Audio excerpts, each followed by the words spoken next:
자, 오늘 앞서 제가 말씀을 드렸듯이 저희가 계속 그동안 사실 LH 사태에 대해서 얘기하면서 해결 방법의 하나로 저희가 이제 많이 얘기했던 이해충돌 방지법. 지금 여야가 잠정 합의를 했다라는 이제 소식이 보도가 어제 이제 나왔는데 과연 이것이 잘 통과가 될 것인가? 저는 또 이렇게 시간을 또 하염없이 보내지 않을까 하는 걱정도 좀 되기도 하면서 법안에 어떤 내용이 담기고 또 담겨야 되는지 지금 현재는 왜 처리가 안 되고 있는 것인지 이런 것들이 좀 궁금합니다. 먼저 지금까지 나온 내용 송 박사님께서 좀 정리해 주시죠. 지금 이해충돌방지법 이게 뭐냐.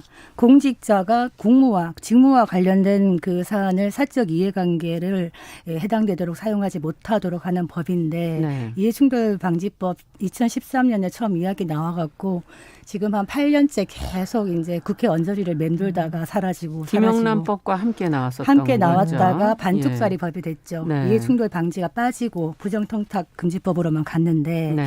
이게 이번에는 아마 제정이 되지 않을까 생각하는 것이 네. LH 사태 때문에 이 국민들의 여론이 매우 차갑습니다. 그러니까 여야 할 것 없이 이거는 통과시켜야 된다라는 점에는 합의를 한 것 같은데 네. 그동안 쟁점 사항들이 이제 세부적인 면에서 합의가 안 됐던 부분들이 있었는데요. 무엇입니까 도대체? 예, 어제까지도 계속 회의를 했었는데 뭐 말로는 일단 오늘 오전에는 의결을 하겠다 이렇게 얘기를 하고 있는데요. 네, 한번 봐야죠. 합의된 내용을 한번 네. 찾아보겠습니다. 일단 그 고위공직자 범위를 어떻게 할 것이냐. 범위. 예, 고위공직자 범위에다가 공공기관의 직원들 그리고 지방의회 의원 넣을까요, 안 넣을까요? 공공기관 직원이 들어가죠. 지방의회 의원도 지방의회 넣자 하는 들어가죠. 데에 지금 합의가 예. 되어 있는 상태입니다.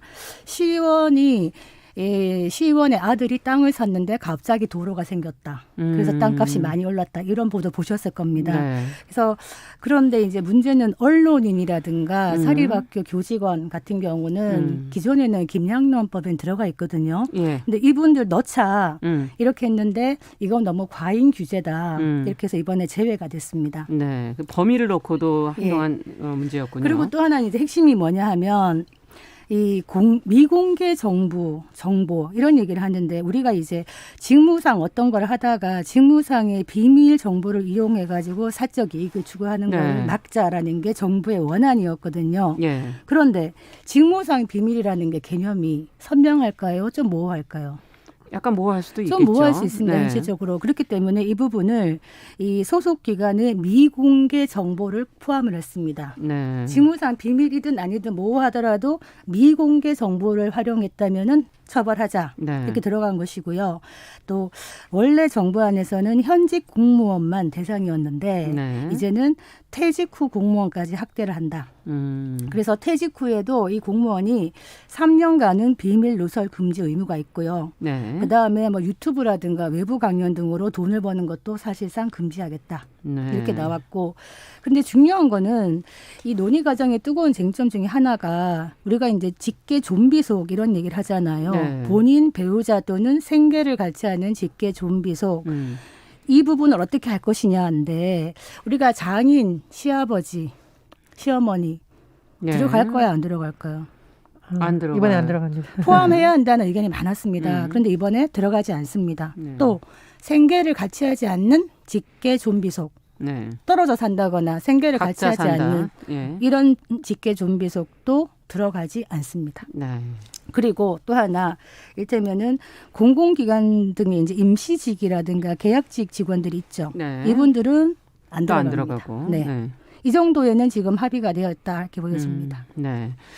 자, 그러면 이 이해충돌 방지법에 문제가 생겼을 때 처벌은 그러면 어떻게 되는가 이런 것도 저는 궁금하기도 하고. 자, 뭐 지금 뭐 범위 그다음에 미공개 정보 이런 그 직무상의 비밀의 선을 어디까지로 하느냐 이런 것들이 지금 정해졌다 그러는데 또 그 안에서의 한계점은 없는지 두 분께 얘기를 좀 들어보도록 하죠. 예전에 이 미공개 정보를 외부에 공개했을 경우에 어떻게 되느냐. 지금 형사처벌을 받게 된다고 엄격하게 된 것이죠. 그리고 보통 형사처벌을 받게 되면 면직을 하거나 뭐 해임 처분하거나 파면을 할 때 징계위원회에서 할 수 있는 근거가 또 되기도 합니다. 그렇죠. 사실은 다시는 공무원을 못한다. 공기관을 취직을 못한다라는 의미를 함께 포함하고 있는 것이기 때문에 이 부분은 좀 긍정적으로 보고요. 저는 이번 안에서 추가된 부분에서 굉장히 주목해서 본 부분이 지방의회 의원이 들어갔다는 거, 네. 그리고 공공기관 부단체장과 상임 임원, 감사도 들어갔습니다. 네. 그리고 공공기관의 범위에 정부 산하기관을 추가한 것은 의미가 있다고 봅니다. 네.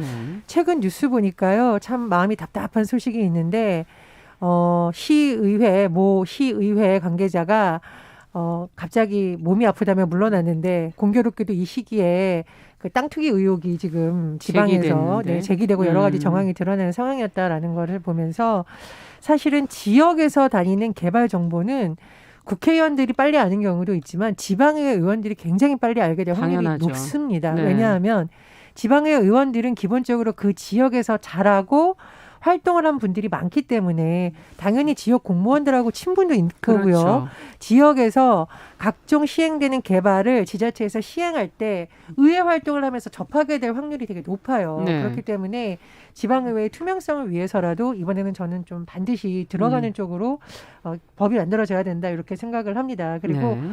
또 하나는 이 법 가지고 뭐 다 되겠어? 이 법 가지고 다 안 됩니다. 사실 법도 있어야 되는 거고 뭐 조사도 있어야 되고 감사도 있어야 되고 여러 가지 제도가 맞물리고 인식 개선도 같이 돼야 되는데 다만 우리 사회가 이런 것을 하면 처벌받을 수 있다. 사전적으로 예방할 수 있는 법안은 필요하죠. 그래서 김영란법도 한계에도 불구하고 일부분 당시에 지지를 받았던 것이거든요. 그래서 많은 변화가 있었죠. 그렇습니다. 그래서 네. 사전 예방적의 어떤 관리적인 측면이 있기 때문에 사각지대가 있습니다만 그래도 한 발을 뗀 데는 의미가 있다라고 보고 중요한 것은 이것이 통과돼야겠죠. 우리 앵커님께서 네. 시작할 때 말씀하셨듯이 하도 뭐 시간이 많이 지나가서요. 그렇습니다. 제가 이제 예전에 김영란법 관련한 취재할 때도 하도 안 되니까 언론에서 매일 비판 기사가 나와서 정무회에 있는 의원들의 이름을 다 써서 비판하는 기사가 나올 정도로 네. 이 의원들 직무유기다 할 정도로 그래서 여론의 압박과 국민적 여론이 어떻게 보면 그런 법안을 만든 건데 사실 지금도 LH 사태라든가 여러 가지 문제가 지금 계속 드러나고 있습니다. 하루가 멀다 하고 언론 그렇죠. 보도를 통해서 뭐 고위공무원 누구, 고위공무원의 네. 딸, 지방의회, 국회의원, 국회의원의 진짜 계속 드러나고 있는데 이러다가 그냥 말 꺼내는 거죠. 그렇죠. 그래서 이런 일이 터졌을 때 우리 사회가 이런 일을 해결할 수 있는 법안이라도 만들어야 이 많은 사람들이 분노했던 이유가 그래도 허무하게 끝나는 것이 아니라 작은 결실이라도 맺을 수 있다. 맞습니다. 이렇게 생각합니다. 네. 사실 이 공직에 있으면서 공무를 담당하면서 이거를 본인의 사적인 이익에 쓰겠다. 사실 그 사람이 청빈함을 아주 체화하고 있다면 문제가 안 되겠습니다만 현재 우리 그 공무원들이나 이 청렴 의식이나 수준이 매우 낮다. 이런 문제점 때문에 이 법이 필요한 것이거든요. 조사를 한번 봤습니다. 13일 날 그 지금 정부 합동 특별조사본부가 네. 부동산 투기 의혹에 연루된 집단들을 이렇게 찾아보고 있는데요. 이 공직 집단의 정수와 비교했을 때 가장 많이 나온 게 LH 직원이 아닙니다. 지자체장, 네. 그 다음에가 국회의원, 그 다음이 네. 지방의원, 그리고 LH가 가장 낮은 수준에 들어간 거예요. 근데도 그렇게 숫자가 많아요. 예. 그렇기 때문에 어떻게 보면은 선출직 공직자들의 이런 어떤 투기에 대한 것을 미리 막는 것은 참 중요하다. 제도적 그러네요. 장치로서. 그래서 이들은 사실 직무 과정에서 어떤 고급 정보에 접근할 수 있고 우월적 지위를 이용해서 그거를 쉽게 활용할 수가 있기 때문에 이 부분을 원천 차단해야 된다. 이런 얘기를 하는데 왜 그런 말 하잖아요. 우리는 어떻게든 정답을 찾을 것이다. 그 얘기를 왜 하냐면은 국회의원들이나 이런 분들에 대해서 좀 허술하게 적용될 여지가 있지 않냐라는 걱정이 되는 것이 아까 그 직계 좀비속 부분에서요. 처가나 시가나 외가가 들어가지 빠져서요? 않고 네. 생계를 같이 하지 않는다. 이것도 사실 모호할 수 있어요. 그래서 어떻게 보면 좀 빠져나갈 수 있는 구멍들은 만들어 놓고 있는 게 아닌가 이런 생각이 들고 네. 그럼에도 불구하고 이해충돌 방지법이 생긴다면은 기존에 어떻게 보면은 대놓고 했던 이런 부분에 대해서 좀 어떤 걱정은 좀 할 수 있게 만들지 않을까 이런 생각이 네. 들고 지금 공무원 행동 강령에도요 이해충돌 방지 원칙이 있습니다.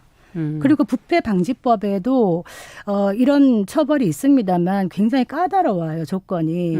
그리고 공무원 행동 강령도요, 형사처벌이 없습니다. 그렇다면 그렇죠. 법을 내지 않아요. 네. 그렇기 때문에 이해충돌 방지법의 핵심은 형사처벌을 할 수 있게 만들어야 된다. 이 부분을 명확하게 한번 살펴봐야 되겠습니다. 네, 어쨌든 부족하더라도 일단 시작하는 게 중요하다. 지금 그런 두 분 입장인 것 같으네요. 어떻게 보세요? 지금 이번 달 29일 본회의에 통과가 되어야 사실 4월 국회 안에서 마무리가 되는 그렇죠. 것이고 또 법안이 공표되면 1년 후부터 적용이 됩니다. 그렇기 때문에 또 시간이 흐를 수 있는데 그러네요. 저는 4월 국회에서 꼭 처리해야 된다.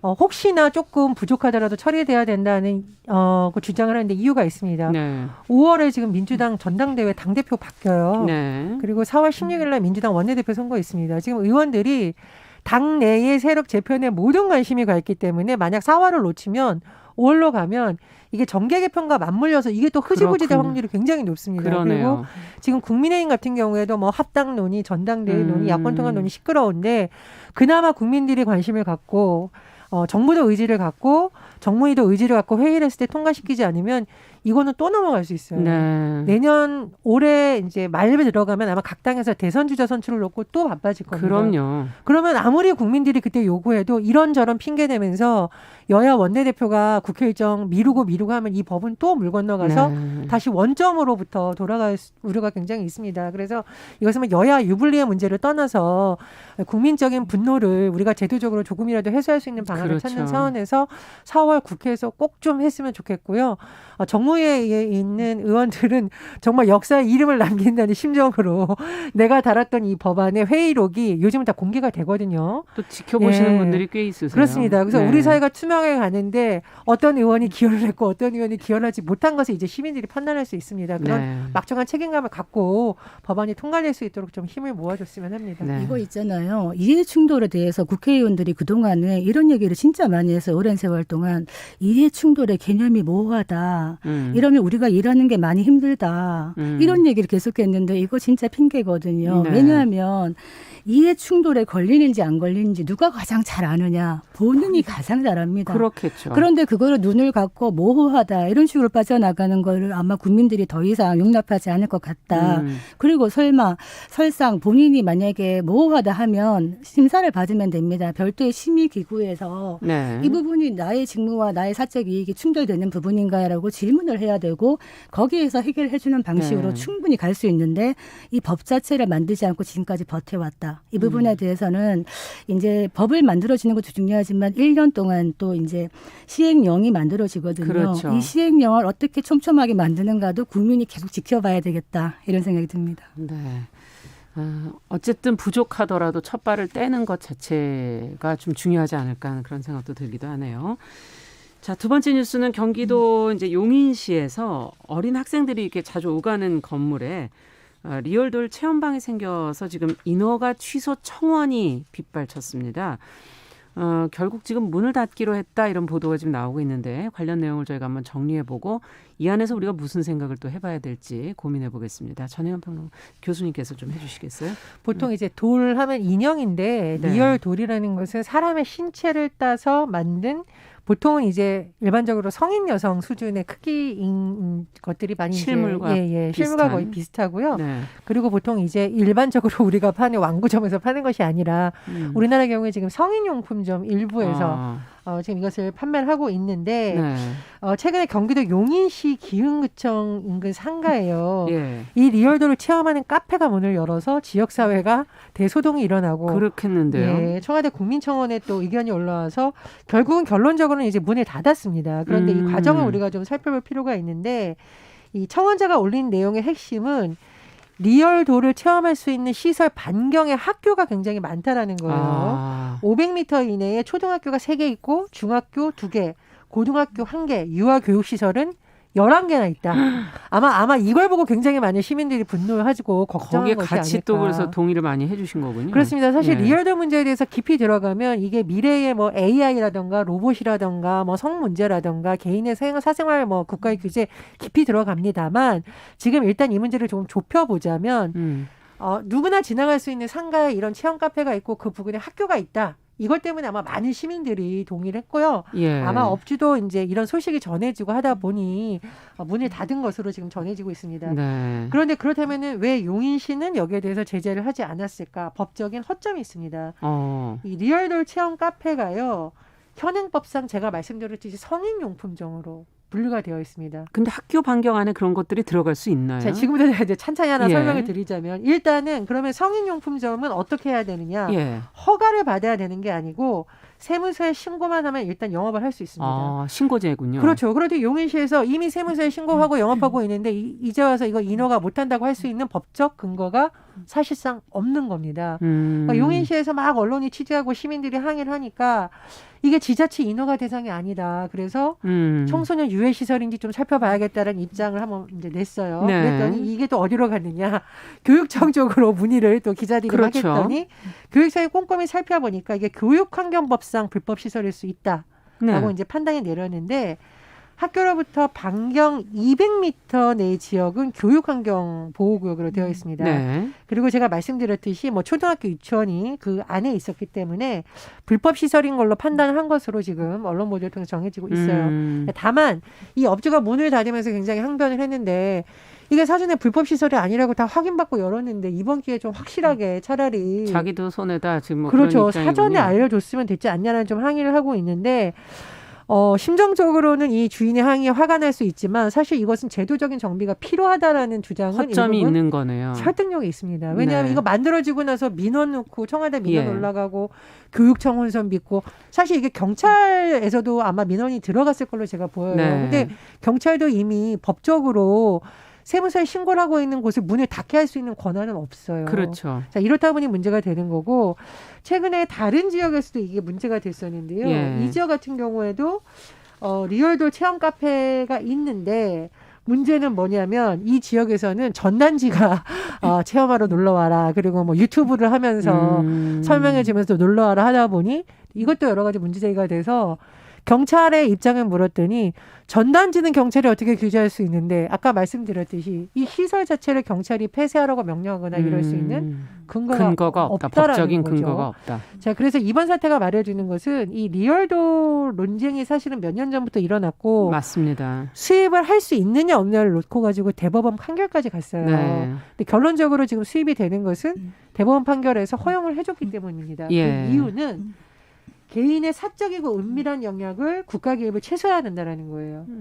네. 자, 그래서 이 부분에 대해서도 앞으로 계속 소송이 들어가면서 법적인 논쟁이 일어날 수 있는데 이번 일을 계기로 좀 이것을 공론화를 시켜서 그렇죠. 이런 것이 과연 미래의 어떤 불가피한 문제인 것인가, 어떤 유의한 점이 있는가, 그냥 법적으로 어떤 규정을 만들어야지 이 부작용을 최소화할 수 있는가 등등에 대한 논의가 좀 필요하다는 지금 사실 시사점이 있는 것으로 보입니다. 제도가 못 따라가죠. 지금 현실이 워낙 빠른 속도로 변화하고 있기 때문에. 하지만 빨리빨리 그걸 대처해 나가는 것도 굉장히 중요할 것 같고 지금 이게 교육청하고 이제 여러 군데에서 이 문제를 과연 어떻게 또 앞으로 처리해야 할지도 좀 고민이 필요한 게 아닌가 하는 그런 근본적인 생각도 들고요. 어떻게 조금 이 문제를 보완해야 될까요? 어떻게 보면은 리얼돌 논란이라든가 아니면 로봇과의 어떤 네. 인간이 로봇과 섹스하는 시대가 올 것인가 이런 거에 대한 거는 앞으로도 계속 진행되는 과정이기 때문에 예. 반드시 공론화가 필요할 수밖에 없는 부분인데 네. 이 사안의 쟁점은 이제 아동과 청소년의 포커스를 한번 맞춰보자면요. 네. 학교 안에서 200m나 이런 데 있는 것도 문제이고 리얼돌의 형태 자체가요. 아동이나 청소년의 형상을 하고 있다면 이것은 큰 문제입니다. 네. 실제로 실제 어린이와 성관계를 한다는 느낌을 줄 정도의 그런 어린이 형상을 만드는 리얼돌이라면 이 부분에 대해서는 규제가 있어야 된다. 이 부분을 왜 얘기하냐면 이제 해외 같은 경우에 실제로 리얼돌에 대해서 좀 많이 관대하다고 할 수 있는 선진국에서도 아동이나 청소년의 형상을 한 리얼돌에 대해서는 엄격한 금지를 하고 있는 나라가 미국, 캐나다, 호주 등입니다. 그렇죠. 네. 그만큼 그런데 한국은 지금 이거에 대해서 규제 자체나 규정이 없다 보니까 실제로 들어오는 리얼돌이 키가 한 150, 155cm인데 이게 청소년 형상인지 아동인지 긴가민가 하단 말이에요. 그러면 실제로 이런 것들을 시판하거나 네. 판매할 때 규제할 수 있는 기준이 없다. 이런 부분에 대해서는 법적 공백이 있겠다 생각이 들고 네네. 또 하나는 서울행정법원에서 시작이 되어서 대법원에서 이 리얼돌에 대한 수입을 허용하라는 판결은 내려와 있어요. 그런데 또 관세청에서는 이거 풍속을 해치는 것이다 해서 또 막고 있고 이런 것들이 계속 되다 보면 그 틈을 타고 이런 또 공백이 생기면서 계속적인 논란이 될 것이다. 예. 이 부분은 사회적인 공론화도 필요하고 법적인 정비도 필요한데 네. 성인용 리얼돌에 대해서는 또 어떻게 알겠습니다. 할 것인가. 이 네. 부분은 별도의 또 논의가 필요하지 않겠나 생각이 네. 듭니다. 끝으로 한 말씀. 이 작년에 왜 K리그 관중석에 리얼돌 해서 굉장히 해외에서 예. 비판을 샀습니다. 그래서 우리가 사실 리얼돌 문제는 여성을 어떤 관점으로 바라보는가 그리고 아이들에게 성에 대해서 어떻게 가르치는가 좀 연관이 되어 있거든요. 그런 부분도 같이 좀 논의가 되었으면 하는 바람입니다. 네. 앞으로도 저희가 좀 같이 한번 생각해보고 고민해 봐야 되겠습니다. 자, 뉴스픽 전혜원 우석대 개공교수, 더공감여성정치연구소 송문희 박사 두 분과 함께했습니다. 말씀 잘 들었습니다. 감사합니다. 자, 정용실의 뉴스 브런치 듣고 계신 지금 시각 10시 28분이고요. 라디오 정보센터 뉴스 듣고